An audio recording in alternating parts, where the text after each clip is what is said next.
It-talba ta' Malta biex l-Unjoni Ewropea tgħin lil-Libja kisbet l-appoġġ u ġiet aċċettata.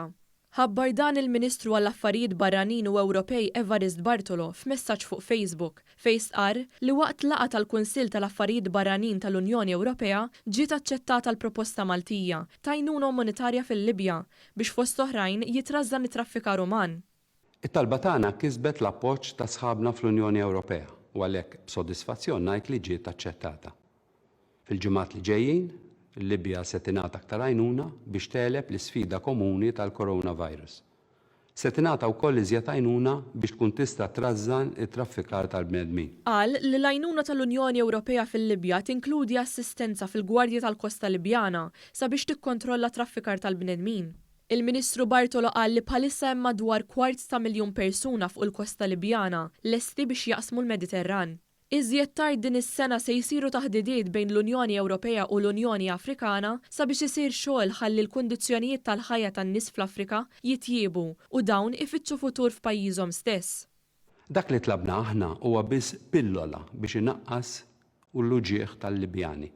Il-Libja għandha bżonn operazzjoni maġġuri biex terġa' tiġi ftaħħa, tfieq u tagħti ħajja ġdida lil dawk li jgħixu fiha. Il-Ministru Bartolo saħaq li l-konsegwenzi ta' din il-pandemija jistgħu jkunu terribbli meta tikkunsidra l-ġlied li diġà hemm fil-Libja. U saħaq li pajjiżna ser ikompli jaħdem għal soluzzjoni politika permanenti biex il-Libja tqum fuq saqajja u tgawdi l-paċi biex bekk toffri futur mistħoq liċ-ċittadini tagħha. Il-Ministru sqar li l-Gvern Malti rnexxielu jikkonvinċi figuri ewlenin fil-fora internazzjonali. Minkejja iċ-ċokon tagħna bħala Malta qed nerġgħu nkunu minn ta' quddiem biex naraw li ngħinu lill-ġirien tagħna. Ġibna l-appoġġ ta' sħabna l-Istati Membri, ta' rappreżentant Oli u l-Viċi President tal-Kummissjoni Josep Borrell u tal-Kummissarju Oliver Varhelyi.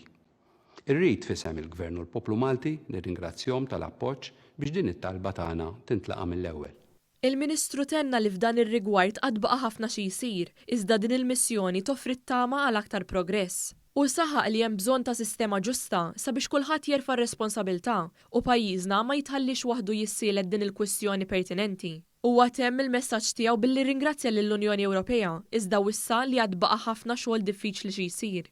Intant, l-għajnuna umanitarja kif infissra l-ġimgħa l-oħra mill-Gvern Malti tikkonsisti f'ikel, għajnuna, mediċina u apparat mediku. Malta kienet irremarkat li lesta li tilab ir-rwol f'dan kollu u se tkun hemm biex tara li din l-għajnuna umanitarja tasal fid-destinazzjoni tagħha. Il-Ministru Bartolo kien qal li l-Gvern Malti lest li jgħin lil-Libja fix-xiri ta' apparat mediku li bħalissa mhux sempliċi biex issib biex jingħata trattament ta' saħħa fil-Libja.